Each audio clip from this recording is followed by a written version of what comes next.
Hi, it's Kevin Wells with North Group Real Estate, the bald-headed agent.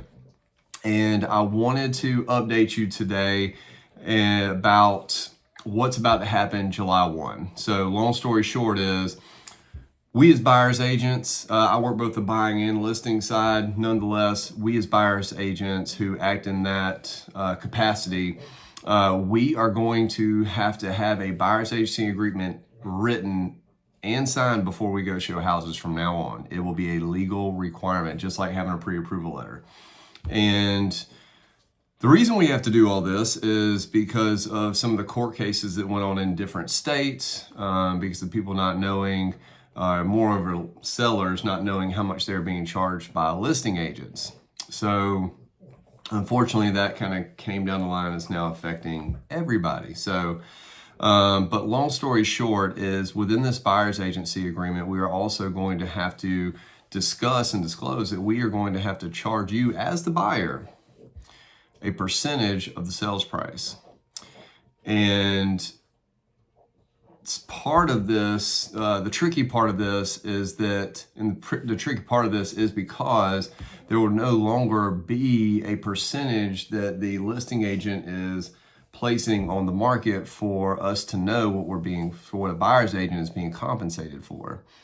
So hopefully most agents who have sellers are going to talk about compensation compensation to buyer's agents, simply because 95 to 98% of all home transactions occur because a buyer's agent is involved. And they come because of the marketing that's being done by the listing agent. And so if you take all that power away, then you're not going to have anybody showing your house. So I'm hoping that we're going to have these intellectual conversations with our sellers and they're going to respond favorably. But all that being said is, as a buyer, that is a possible extra cost that's going to be involved in addition to your typical real estate. And that's if the compensation is not there. There's probably going to be a huge chance that it is, but I wanted to at least update you on what is going to be occurring and what will occur starting July 1. And part of my job as a buyer's agent is going to be calling every single listing agent that we're going to go see a house with, to see if they are compensating, so we don't have to worry about that agreement, or at least that section of the agreement. We're still going to have something written in there. However, what I will be writing in my buyer's agency agreement on the bottom of page 3 or 4 is that if compensation is provided to a buyer's agent by the listing agent or seller, then the first section where I'm saying that I'm charging will be null and void. And of course, we will obviously try to, if there's no compensation, we will try to figure out how to work that into your deal. So either way, we're going to try to work it out. I think this is going to be just fine, but I did want to give you a heads up on what to expect. And I hope this information is helpful. This is not made for fear. It's just facts. And I believe everything's going to be okay. We're going to work things out. But I did want to provide you that update because there has been a lot of false and misleading media out there about what's going to happen, and a bunch of ifs, ands, and buts. But nonetheless, this is what will be taking place. South Carolina has already been doing this, by the way.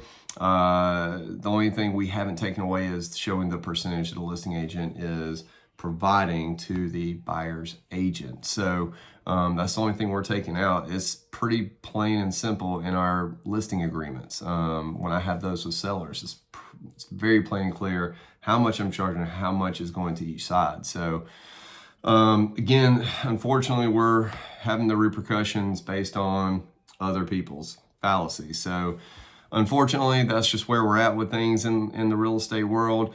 However, the good news is you will have representation before you walk in the house. So you will have loyalty, you will have commitment, you will have confidentiality, you will have all those things.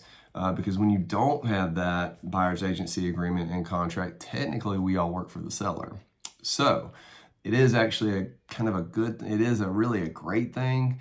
and it's less paperwork you have to do when you're ready to put an offer in on a house. So I hope this information is helpful. I hope you have a great Easter. I know that's just tomorrow, and I just finished working, so I wanted to make this quick video and give you a heads up of what to expect.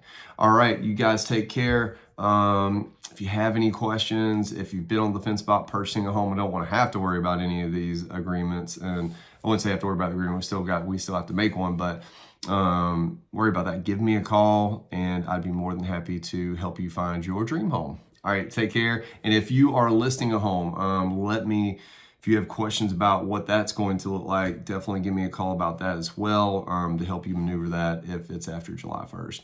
Before July 1st, don't have to worry about it. But anyways, hope you're doing well. Hope you're doing great. Again, it's Kevin Wells with North Group Real Estate, aka your bald-headed agent. Bye-bye.